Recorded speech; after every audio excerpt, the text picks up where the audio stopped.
মধ্যপ্রাচ্যের সংকটের জেরে ব্যবহৃত গাড়ির বাজারের দুই প্রধান রপ্তানিকারক দেশ জাপান ও দক্ষিণ কোরিয়া পড়েছে সবচেয়ে বেশি বিপাকে। হরমুজ প্রণালী এড়াতে জাহাজগুলোকে ঘুরিয়ে নেওয়া হচ্ছে ভিন্ন রুটে। ফলে শত শত গাড়ি খালাস হচ্ছে শ্রীলঙ্কা বা চীনের মতো অপ্রত্যাশিত বন্দরে, কিছু আবার ফিরে যাচ্ছে জাপানে। 200-র বেশি সার্ভিস ও ফিচারে লেনদেনের সব বিকাশ অ্যাপে সম্ভব। দক্ষিণ কোরিয়ার অবস্থা আরও জটিল।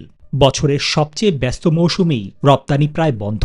মধ্যপ্রাচ্যকে ট্রানজিট হিসেবে ব্যবহার করে তুরস্ক বা পূর্ব ইউরোপে গাড়ি পাঠানোর পথও রুদ্ধ। বন্দরগুলোতে জমছে গাড়ির পাহাড়, বাড়ছে কন্টেইনার সংকট ও জাহাজ ভাড়া। মধ্যপ্রাচ্য আমাদের সবচেয়ে গুরুত্বপূর্ণ ও কৌশলগত বাজার। সেখান থেকে আমরা তুরস্ক এমনকি পূর্ব ইউরোপেও ব্যবসা করি। মধ্যপ্রাচ্যে থাকা তুর্কি ক্রেতারাই আমাদের জন্য একটি সেতুর মতো কাজ করতেন, কিন্তু এখন সেই পুরো নেটওয়ার্কই প্রায় অকেজো হয়ে পড়েছে।